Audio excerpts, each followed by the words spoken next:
sa pagagawa ng kulungan ng ating baboy. At ayan na po, nalagyan ko na po ng bubong, di pa po tapos. Ayan, ang gamit lang po natin dito sa paglagay ng bubong, ito po ay rubber. Ang ginamit lang po natin yung kawayan. Ayan o, hinipit po yan, at yung isa nasa ilalim at yung isa lang po itong nasa ibabaw. Ayan po,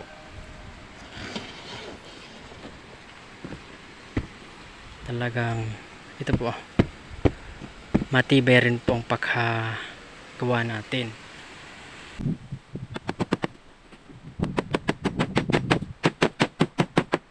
Ayan na po mga kabakyard, nalagay ko na po, at yung isang rolyo po kulang po dito sa may unahan. Ayan o, di pa naka diretso, ayun, kuminulang pa talaga.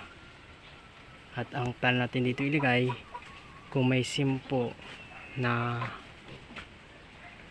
tira-tira dyan, yung mga putol-putol po, yun na lang po ang ilagay natin dyan. Ayan o, maganda na. At dito, ang ilalagay po natin dito, yung semento na po. At di na po natin ilalagay yung kawayan, kasi po nakapag ipon-ipon na rin po tayo. At yun po,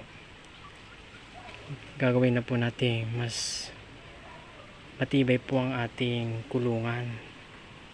At kung ang iba po ditong haligi ay mga di na po mapakinabangan, at palitan na rin po natin ng PVC, yung ang laman po ay semento.